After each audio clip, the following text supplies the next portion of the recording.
Life, all-party parliamentary group. I'm the co-chair, along with Karen Smith, who will be commenting shortly as well. I want to welcome particularly those from Down Under who have joined us today, where, of course, it's 10 o'clock at night. In particular, my old friend and colleague, Helen Clark, the former Prime Minister of New Zealand, and David Seymour, who is credited with having masterminded and piloted this bill through the Parliament in New Zealand. And we're also joined by my former colleague in the House of Commons, David Gauke, who was a very distinguished Lord Chancellor, along with many other things, and we're looking forward to hearing from him later on. And then also Paul Cosford, who's going to speak to us. And I'm extremely grateful to all four of our panelists for agreeing to come on today and help our understanding of what's happened in New Zealand, and indeed the very changed circumstances which now exist around the world. It's not only the change in New Zealand, where the unofficial results of the referendum indicate that 2 out of 3 of those who voted are in favour of changing the law on assisted dying, but it's also that there's been a vote in Southern Ireland, something of immense interest to British parliamentarians, because Southern Ireland is regarded as such a socially conservative society, and their parliament has voted, as they have done, in favour of this change. And also, even in the Falkland Islands, there's been a vote.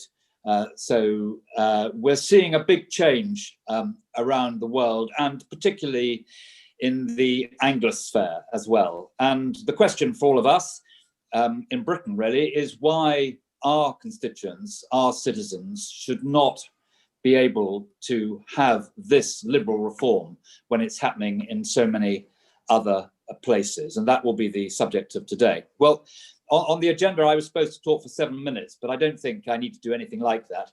So let me immediately start by inviting Helen Clark from New Zealand, who will tell us what we can learn from New Zealand's referendum on assisted dying.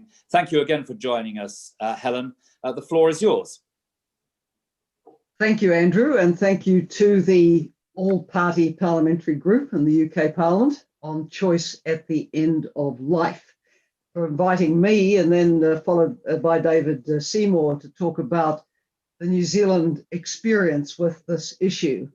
And let me give full credit to David Seymour for actually getting this over the line. And I'll explain a little bit about the background to this, because it's been a long process. But as you just summarised, Andrew, the referendum for end-of-life choice passed by a very large majority, basically roughly 2/3 of the population. We have the final results coming out tomorrow at 2 o'clock New Zealand time. If anything, the vote may go up a little. It certainly can't be reversed with such a majority at this point. Now, this comes after 25 years after the issue was first raised in the New Zealand Parliament. And that was the Death with Dignity Bill of 1995, which was promoted by a national backbench MP, Michael Laws. It failed at the very first reading by 61 votes to 29. I was in the 25 years ago. Then 18 years after that, it came back again to Parliament with a bill in the name of the Deputy Leader of the New Zealand First Party. And that came tantalisingly close to passing to go to a referendum, but it failed at the first reading by 60 to 58. I was in the 58. So these 17 years on, here is David Seymour. He was successful in getting his bill on end-of-life choice into the parliamentary members' ballot and getting it selected from there, which is a triumph in itself. Then the legislation was able to come through. It got through the first reading, the second reading, the committee stage, and passed the third reading, 69 to 51, with the caveat that it would need to be approved by a referendum to come into force. So there had been this 25-year history of debate, and the public was sensitised to the issues. In my humble opinion, The public has long been more progressive on this than the New Zealand Parliament. The challenge has been to progress the matter through the New Zealand Parliament, and David Seymour's bill is the first one that has been able to get right through to this point and success. Now, my personal opinion, ideally, such an issue should not go to a referendum. I am personally of the view that MPs are elected to consider legislation, to hear and weigh evidence, and to form a judgment. But I assume, and David may well speak to this, that as in the past, there was not really a majority in Parliament to determine the issue there. Hence, a referendum became the only way to progress it.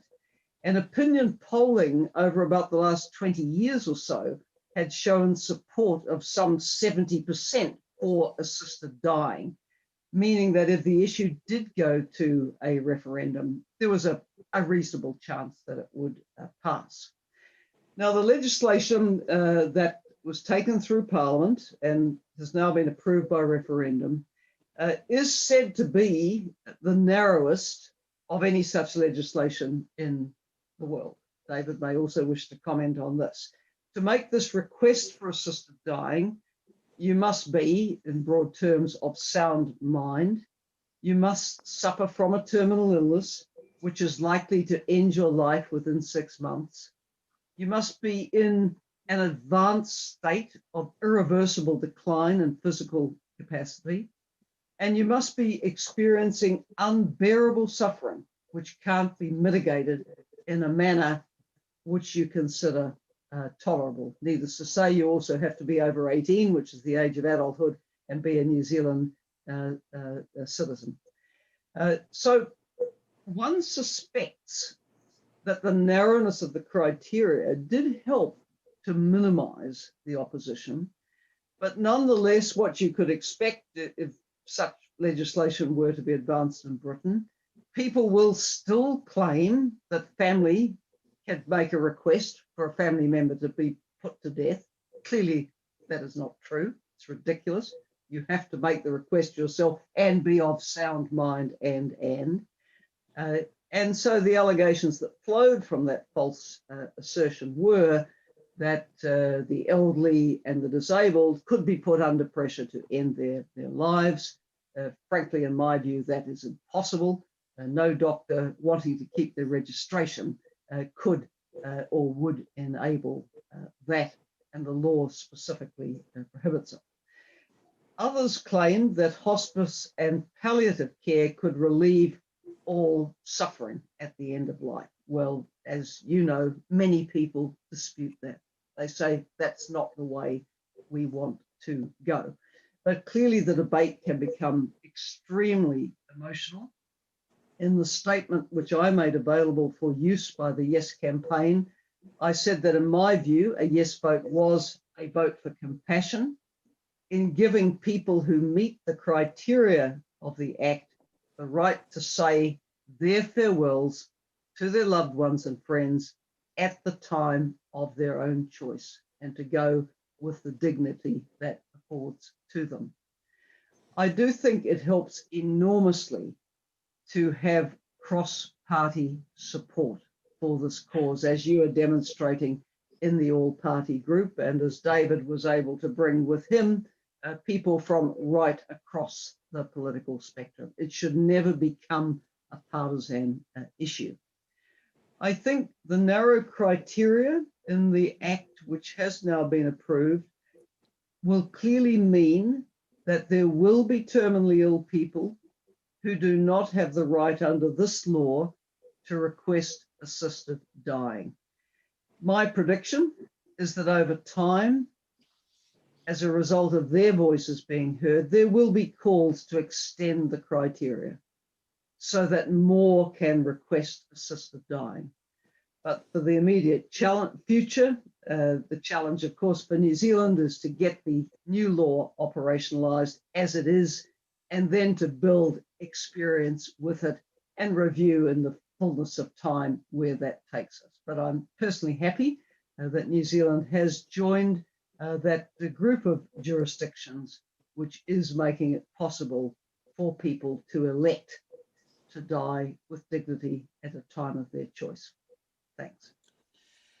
Prime Minister, thank you very much indeed for that very interesting introduction to our subject today.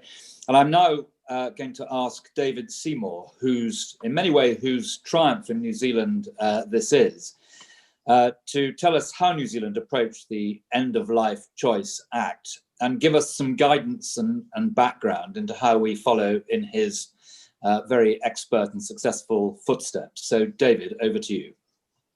Oh, well, look, first of all, thank you, Andrew, and nice to see you, Helen. I think the first thing I would say is that while I'm immensely proud to have had my name on this bill, that's just a requirement of our Parliament standing orders.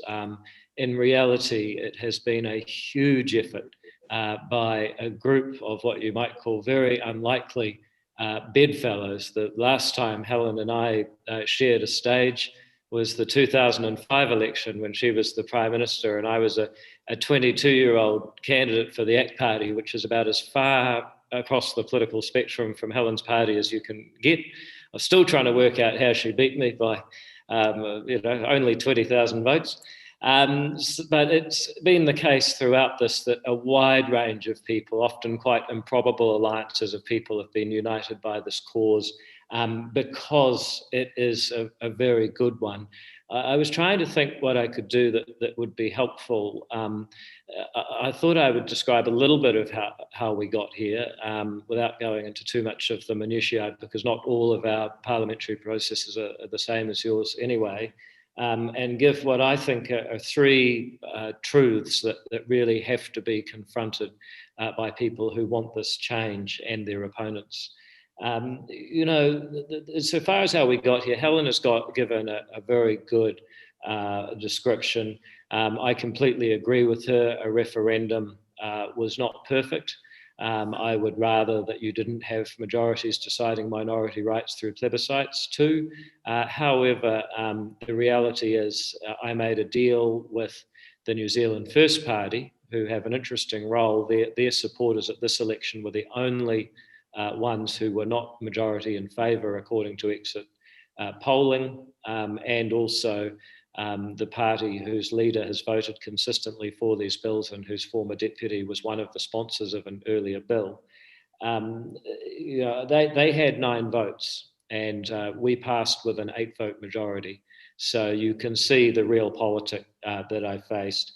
On the narrowness, I would resist a little bit. I think there's a spectrum. You have the Dutch and the Belgians who have very liberal laws. There's no explicit criteria. You just have to be suffering, really. You can have an advanced directive, and they have 3 or 4% of all people who die taking advantage of their laws. At the other end of the spectrum, you have the American states who allow assisted suicide only, with similar eligibility criteria to ours. Ours would be more in the middle with the Australians and Canadians, in that we allow both assisted dying and voluntary euthanasia. You needn't still be capable of self-administering the lethal dose. But it is true to say that the Australians and Victoria, at least, are slightly more liberal in that they have a 12-month rather than 6-month window for neurodegenerative diseases, and the Canadians don't have any specific time frame.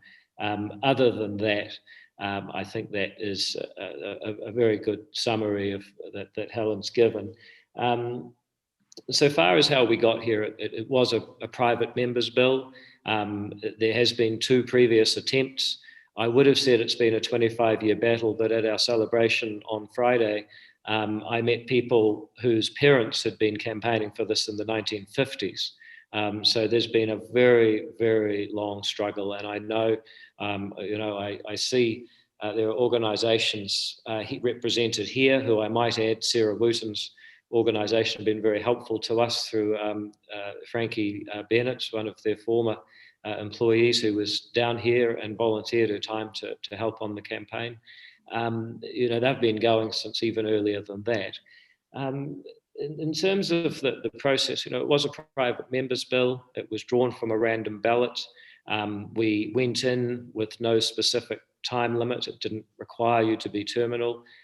We faced a very spirited challenge from the disability community, who said that if there was no specific time on the prognosis, then it could be anybody who had limited capability, and that disabled people, even if they would not in reality be eligible to request assisted dying, they might feel that somehow people with limited ability were being discriminated against or having aspersions cast on them.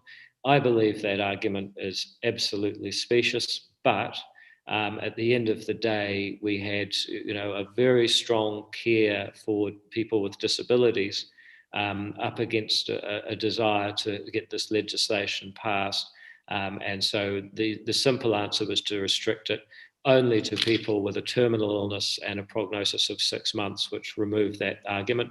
The other point of debate, other than the referendum, that came up even before I introduced it, was whether you could have an advance directive.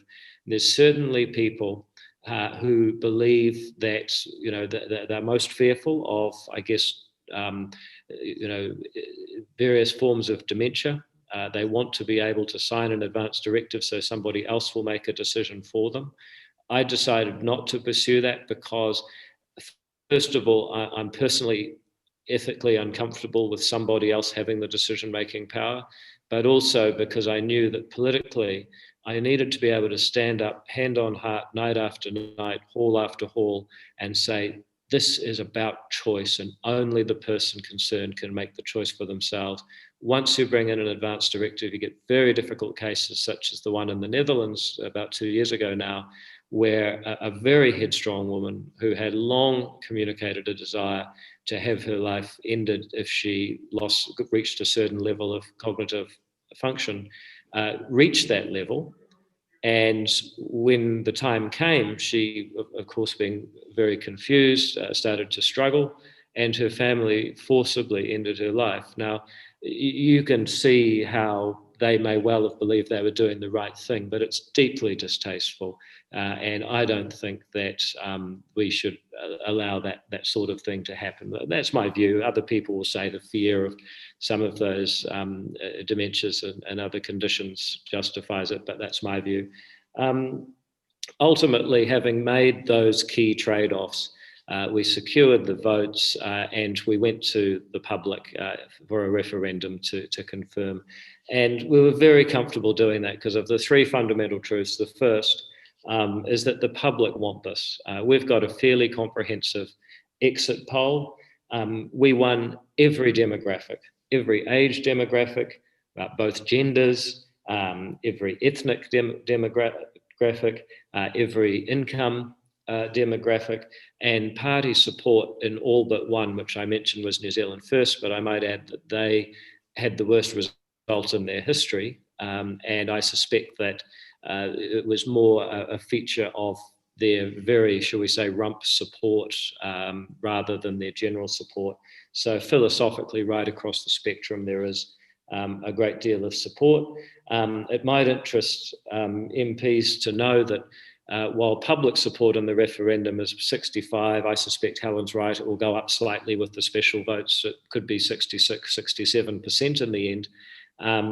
Only 57.5% of members of Parliament voted for the bill at the third and final reading. However, and this is what MPs really need to know, I've also, because I like a spreadsheet from time to time, calculated that of the members of Parliament who voted yes, 71% were returned in our recent election. And of those who voted no, only 57% were returned. So if you are a politician focused on the survival of your political career, then it is prudent to vote with the public on this legislation. The second thing I would say, just to echo some of the comments that Helen made, is that, if people say that these laws aren't safe, you can't take them seriously. And without going through, because I'm sure people on this call will be well versed in the arguments. But what I say to people is, look, I've known a few Dutch people in my life, and some of them, you know, a little bit kooky, most of them very decent people, just like any other group. The Dutch population in New Zealand, and we have a lot of Dutch people who live here, have been phoning the Dutch embassy for years saying, when are you going to put the record straight about the crazy things people say about euthanasia in our country? So I went to see a lovely woman called Mira Wahlberg, who is the Dutch ambassador here in New Zealand, and I asked her about this. And she said, look, here's some research that you might be able to use. First of all, the Royal Dutch Medical Society is entirely in favour. Second of all, 15 years after the law was passed, 88% of Dutch people support it, 6% are opposed, and 7% aren't sure. They got some rounding errors. Now, you have to ask yourself, if half or even one of the crazy things you hear from opponents is true, how is it possible that only 6% of the Dutch people are opposed? Either the Dutch are much crazier than we've ever previously appreciated, or the law is safe. And actually, it's not just the Dutch. No jurisdiction that has passed an assisted dying law has gone back. And you have to ask yourself, when the opponents tell you there's a slippery slope and once it's passed, it'll expand, how can it be that the law is not safe, but people will want it to be even less safe over time? They've got to choose and pick a side. You know, they can't be right both times. And this is the final truth that I'll probably get in all sorts of trouble, but you need to confront it, is that the opposition to this legislation is almost, there are some exceptions that deserve respect, but almost 100% spiritually motivated. And that is, it's a very interesting thing that you can't say that, but it's true once you scratch the surface. And there'll be all sorts of proxies with all sorts of causes. And yet, you know, they're not even in favour with people of faith. People of faith, by and large, probably by a bare majority, in favour of this legislation. But there's a small group of fundamentalists. And you know it's true because they're not concerned about any of the other end-of-life choice decisions that are made, to continue treatments, to keep life support on, to resuscitate or not resuscitate. All of that's fine. The only thing they're truly opposed to is a person making an active choice, even when that choice is made under much stronger safeguards than any of those other decisions.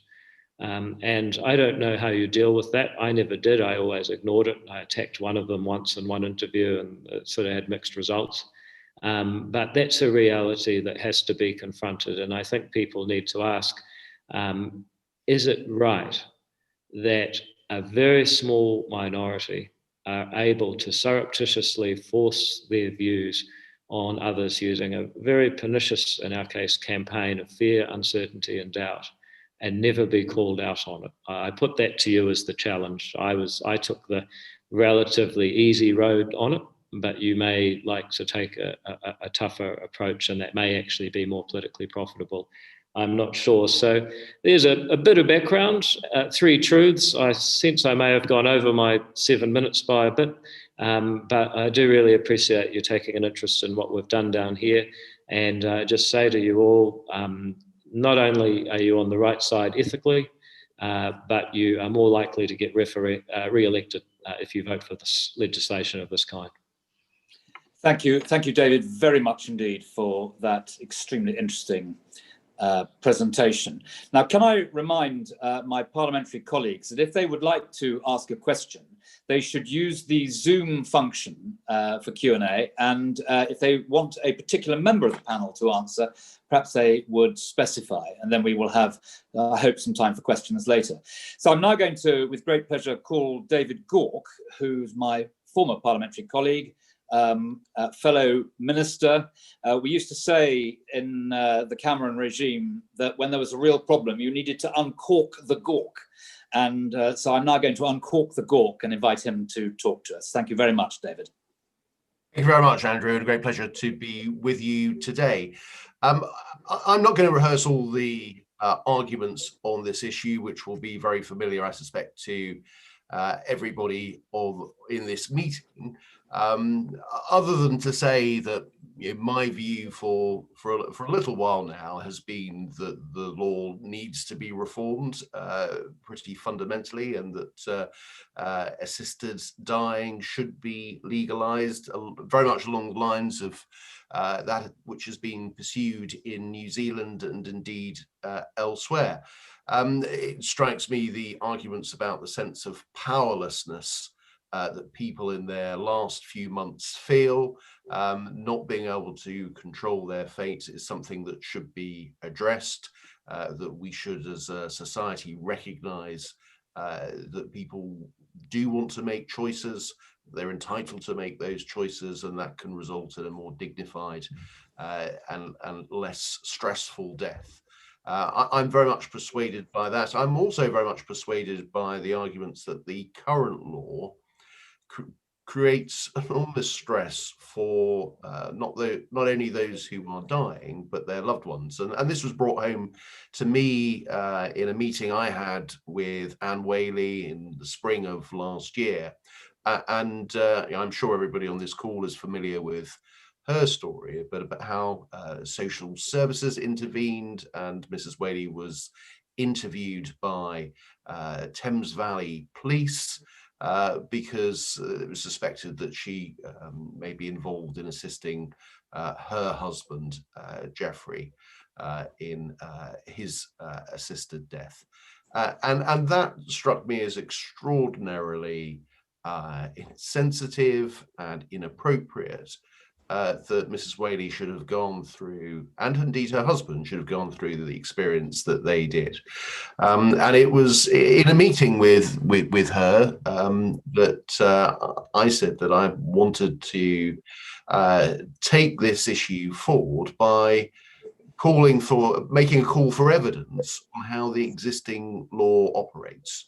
This debate very often sort of focuses on what could be the weaknesses of any change in the law, what abuses might occur, what opportunities might exist for misuse of a reformed law. But I think what can be missed from this debate is some of the failures that currently exist within our current legal setup, some of the problems that exist. Now, I have to say that I'm already convinced that the law needs to be changed, but at some point or other, parliamentarians will have an opportunity to vote on this matter again. And it is right, in my view, that this is a matter for a free vote, so that it is for MPs to decide themselves whether they wish to change the law, not on the basis of a government whip or not. But I think there is a role here for government to play, which is government can help assemble the evidence on how the existing law operates. There are a number of issues. For example, how is the existing law enforced? We seem to have a system that relies on the discretion of the law enforcement agencies as to whether they pursue this or not. We have the argument made by Lord Sumption that we shouldn't change the law, but people should break the law. I'm really not terribly comfortable with that position. We see examples of people who are going to Dignitas in Switzerland, if you like, prematurely, because they don't want to run the risk of leaving it any later. And we have particular problems at the moment when there is concern about COVID restrictions, and the very sad case set out in the Sunday Times just this week of a 45-year-old woman who is going to Switzerland this week to end her life because she daren't wait any longer. That is, to my mind, a terrible failing of the existing law. We hear cases of people attempting suicide, taking matters into their own hand in rather crude and violent ways, because they can't get the medical support they need to end their lives in a dignified way. all of these issues, I think, are deeply concerning, and they're very well set out in the book, which I and I'm sure many others have read about, the last rites. I'm deeply concerned about how the current system is operating, the unfairnesses and tragedies and heartache that is caused by the current system. So what I pledged to do in spring of last year was to try to get out a call for evidence by the government, because I think although the government is likely to remain neutral on this issue, it is well placed to bring together the evidence to assess how the law is currently working, to ensure that when parliamentarians do have an opportunity to debate on this matter again, to vote on this matter again, and I sincerely hope pass new legislation on this matter, that they can do so in a way that is as well informed as possible. So I instructed officials at the Ministry of Justice to put together a document, a call for evidence, that was studiously neutral on the issue, not trying to make an argument one way or the other, not trying to guide the debate, but as an opportunity to bring that evidence together to ensure that the public debate and the parliamentary debate can be better informed. The Ministry of Justice did pull together that document. It did bring together the various questions, as I say, in a studiously neutral way. Unfortunately, by the time we were in a position to do that, the clock was ticking on that government, and I wasn't able to get that document out in the last few weeks of Theresa May's premiership. Entirely understandable, I think, perhaps in the circumstances. And I left government in July of last year with that document sitting, if you like, metaphorically on the shelves in the Ministry of Justice.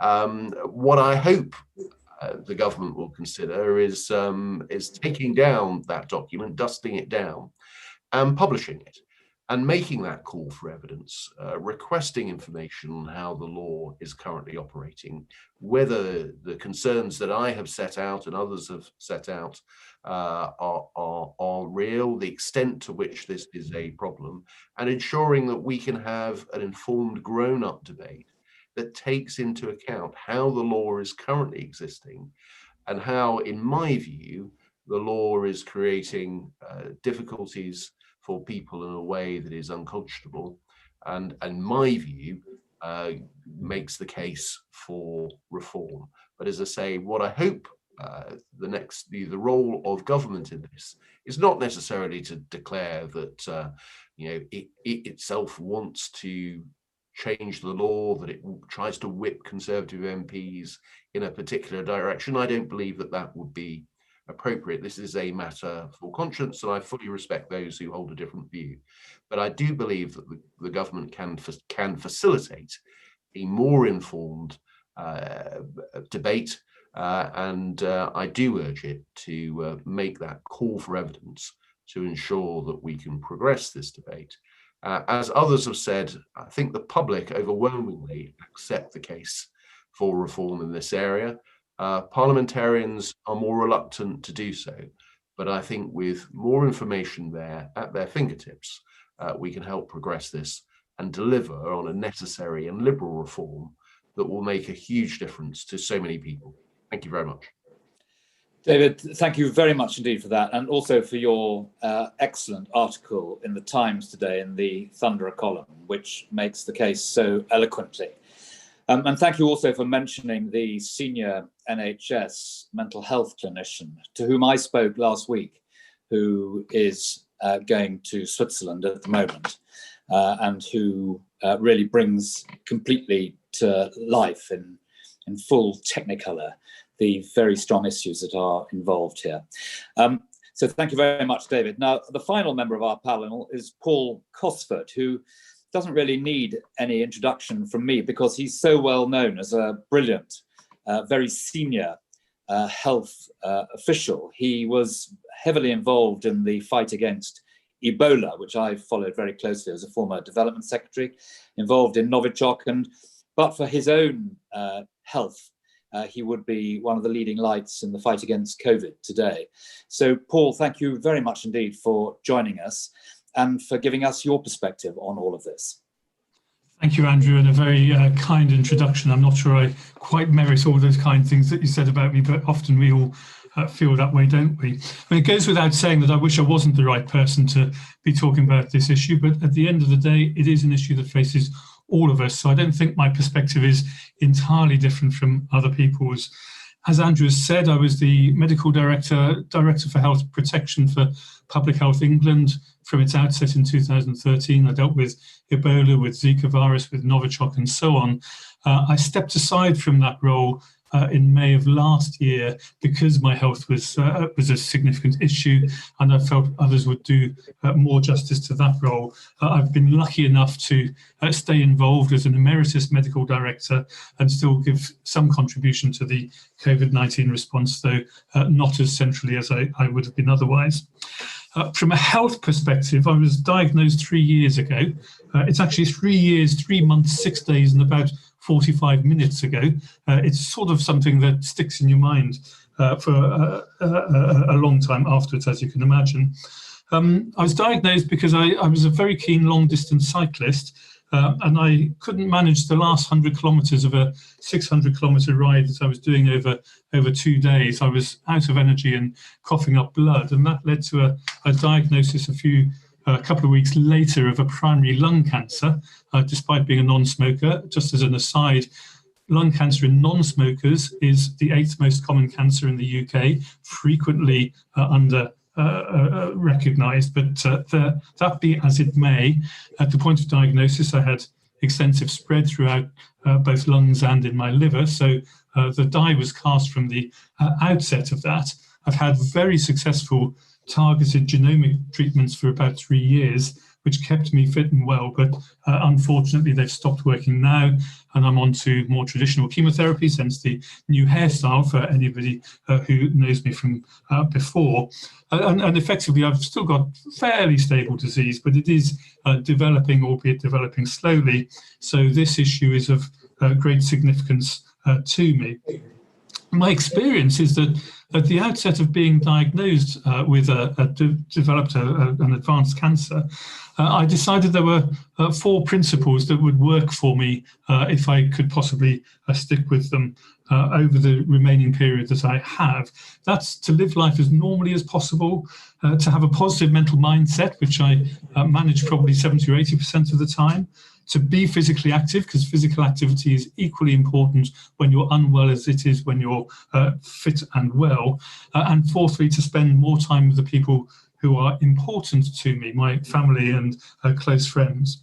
But what I found was that although those 4 principles worked really quite well, the worry about how I would die was a very significant issue that would lead me to finding it much more difficult to live a positive life as I have been trying to do. And as a doctor and a clinician from some time ago, my roles now don't tend to include contact with individual patients, but I have seen people dying in lots of different circumstances. And whilst, of course, many people have a calm, peaceful passing, it isn't the case for everybody.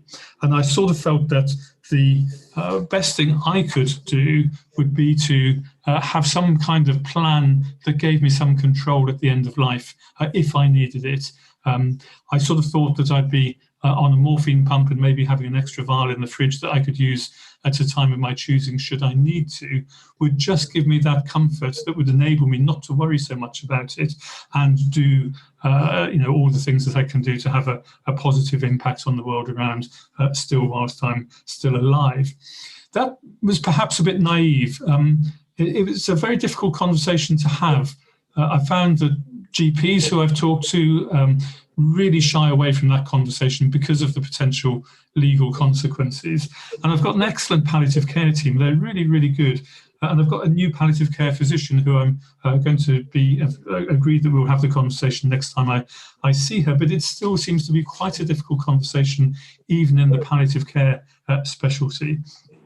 So if I sort of summarise what I think the problem is, I think as a society we're still avoiding the real issue here. People like me and in my sort of circumstances, and mine are by no means the most difficult, really actually sometimes need to talk about this, need to talk about how we die and the facts of dying. And as a society, we tend not to do so. And that tendency not to do so in society as a whole, I think is much more prominent in the medical and nursing professions than it used to be when I was a medical student, for instance. Perhaps there's some issues around Shipman and others about all the concerns about misuse of drugs and of the sort that we're talking about here. But my observation is it's really quite difficult. And then to have the plan that gives you some control of your own destiny in a circumstance where control is lacking in many different ways is tricky. The consequences of that, some people live with extra worries that could be alleviated with if you're able to have that sort of plan. Some have a much more problematic process of dying than is necessary. And we've already heard about, but it's really clear to me, people travelling to Switzerland, sometimes or often feeling they can't tell their families that they're going or why they're going, and that some end up with their relatives in police and legal processes because they're deemed to have assisted their nearest and dearest to travel, and that's deemed as assisting a suicide. And that feels to me to be an inhumane position that we have as a society on this. So in terms of what I think needs to happen, I think first of all we need to do what we can to be much more open to conversations about dying and death. I think as a society we're not very good at that, and whilst medics and nurses are generally better, there's still an issue in the caring professions.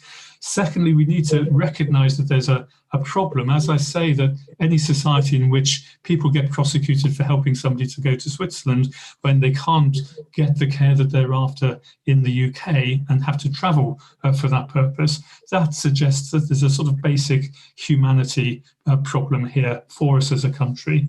And we need to recognise too, my third point, that this is not a simple answer. I think legal change is required and is really important, but I think there are cultural issues that we need to understand both as a society and within the caring professions. So what I'd really like to see is what David Gork has just been describing, that call for evidence, some kind of a review that looks just neutrally at what are the problems that people are facing, because I don't think we've fully described those, and then what are the solutions, including if there's a legal solution that's needed and aspects of how we change culture and thinking across both society and the caring professions. Of course, there are problems. I recognise the problem of religious views, the problem of people who are different from the average, who might feel that they're not being valued and that somehow their lives are not seen as worthwhile. And I think importantly, this is often seen as a challenge to the palliative care specialty in a medical issue. And I think we need to get behind that, because for me, it's absolutely the opposite. This is something that should be enhancing our provision of palliative care. So those are some of the issues, but I do think that review, that call for evidence, is a really important next step. And I don't think this is just an issue for the medical and caring professions. This isn't just an issue of medical ethics. I think this is a wider societal issue, hence the parliamentary involvement, engagement, and our representatives in Parliament being so important. Thank you. I'll stop there if I may.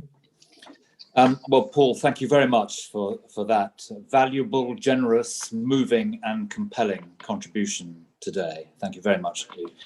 Right, so I'm going to call Karen now, my co-chair, to say a few words, and then I'm going to ask Molly Meacher, who's the vice chair of the all-party parliamentary group.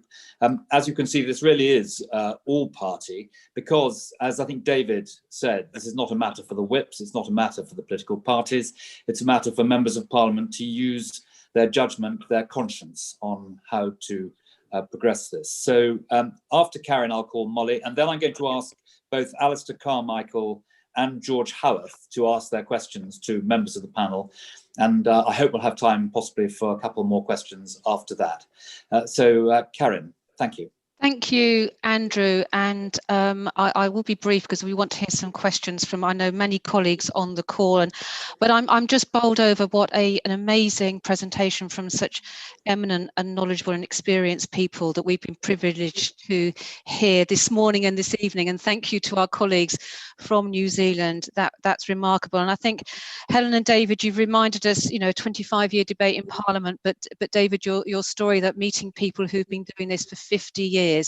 And what amazing work you've been able to do. And you must feel, as parliamentarians, as politicians, there's not often things that we can do that are so positive, but to hear from people whose parents over 50 years were campaigning for your ability to help them. I think interesting, of course, the referendum. We are still going through the referendum process end of ourselves. I think we want to pursue a different path at the moment, but thank you for that experience. I know we're going to keep working with you about learning from how we bring colleagues along, the criteria that are used. And I think very much recognizing that every country does have a different culture, has a different view about how we bring these things together. And I think picking up Paul's final comments there, recognizing that as our cultures are different, the role of politicians is to reflect that and to judge the best way forward with some laws. I'm delighted to hear from David Gork. Nice to see you, David. And people that have thought about this in government and come to a different conclusion and done that work to call the evidence is really helpful. And I know colleagues on the call will perhaps want to pick up with you again from that, a really honest insight into work at the heart of government and some of the decisions and choices you have to make. And we're very grateful that call for evidence, that work has been done, and I really hope that the metaphorical dusting off the shelves can happen and we can see that call for evidence, and we will be pursuing that. Paul, it's lovely to hear from you, and we wish you well, obviously. And I came from the NHS working with clinicians to help them teach how to live and die, in that case with COPD 10 years ago. I was really struck by the way in which those clinicians didn't really have sometimes the skills to have those conversations. As you say, it's interesting that you as a younger in the field felt that perhaps it was easier to talk about that, and that more recently that has changed, that shine away from the conversations. And I completely agree, the need to be open, to recognise the problem, that when people are travelling to Switzerland, something has gone very wrong, but also that it's not simple, and that we do need that review and call for evidence will help.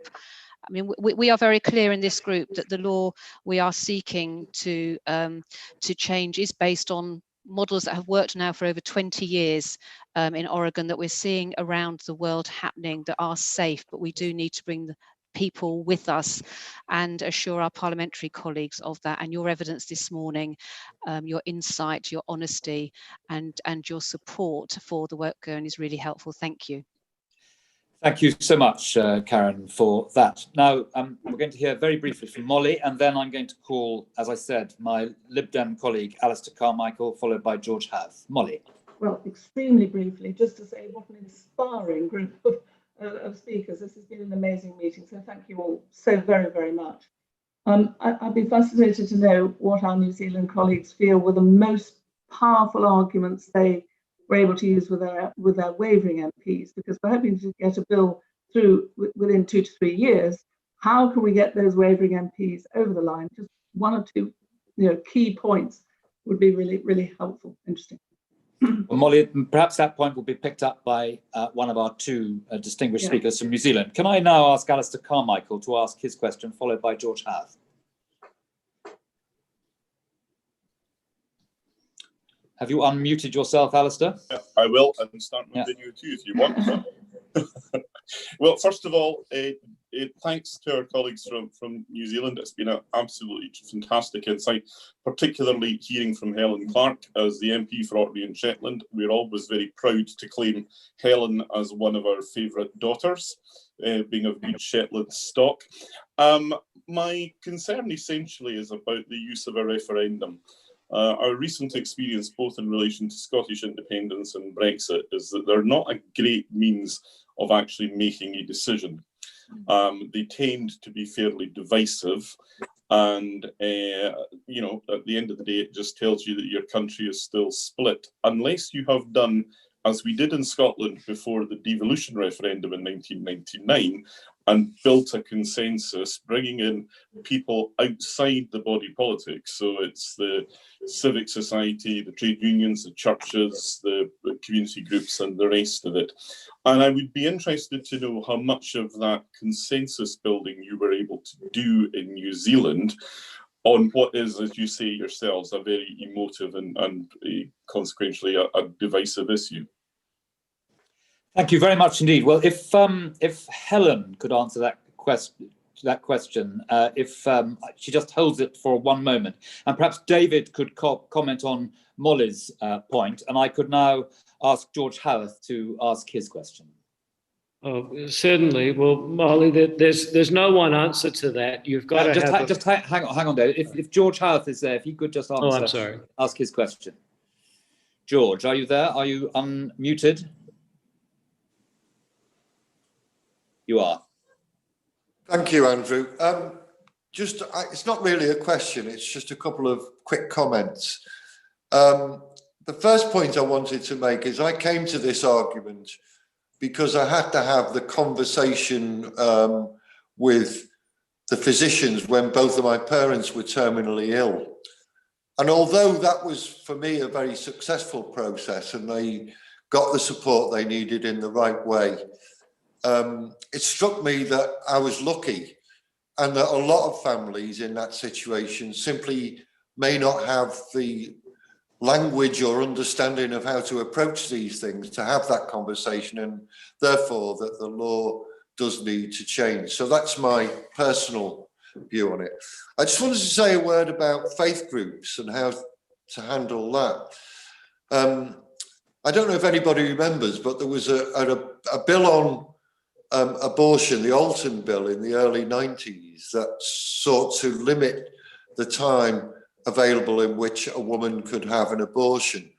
And that was particularly problematic for me because Knowsley and the surrounding constituencies are heavily Roman Catholic, of Irish Catholic descent.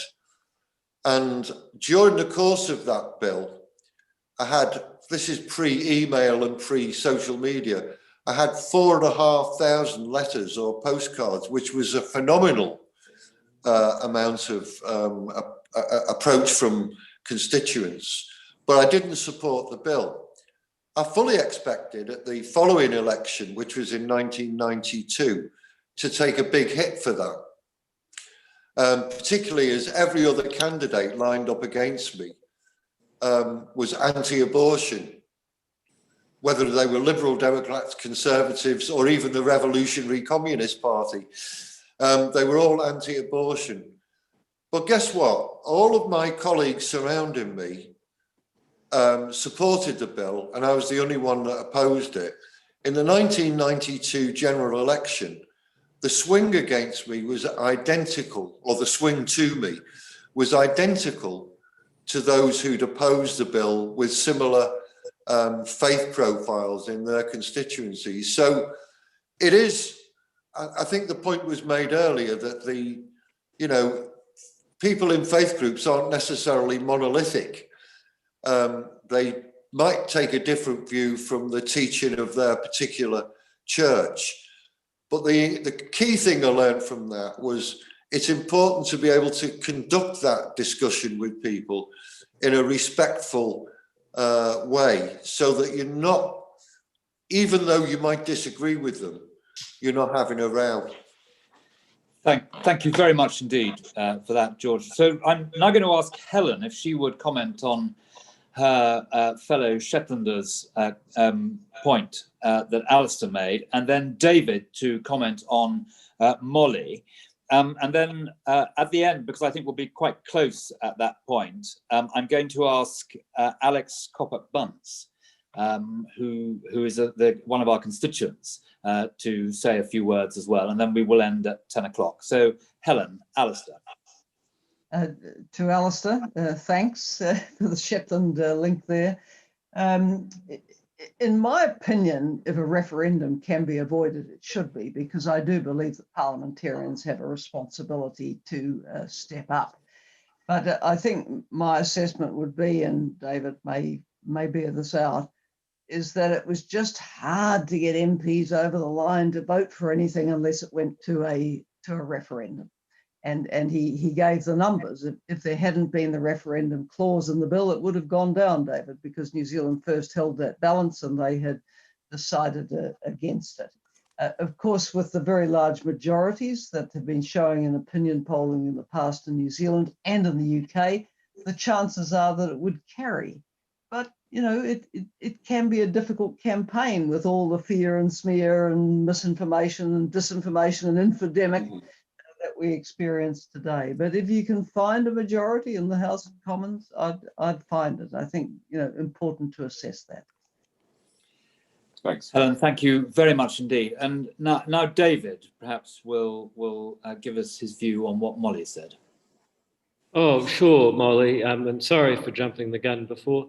There's no one answer. You have to have a bespoke strategy for every vote. So, for example, we had one member who was just refused to believe the public were in favour, partly because of the lobbying campaigns and vociferous emails and so on that he was receiving, and perhaps not being a natural statistician, he was very spooked by that. So we paid for the pollster that his party uses to do a specific poll on his electorate, so he could be very comfortable that not only was the electorate on side, but his voters were on side. There was another MP who was Maori, which I'm sure, hopefully you'll know, are the indigenous people of New Zealand. And he was very concerned that, you know, if he was to vote for it, he would somehow be I guess, letting down or an affront to the Maori culture. So what we did was we got a supporter who is a dame and a very seriously regarded woman in Maoridom, to take him aside and talk to him and explain that actually, for various reasons I won't go through, it would be an affront to Maoridom if he didn't support the autonomy of the individual. And so we got a vote there. And I could go on all night, but you know, there were many that we had to have a bespoke strategy to get them, and sometimes, you know, having the humility to realise that for me to talk to them would be counterproductive. So we also used a big team to persuade people. Yes, we all have to make a careful note of that last point. Those of us involved on the front line of politics. Thank you very much indeed.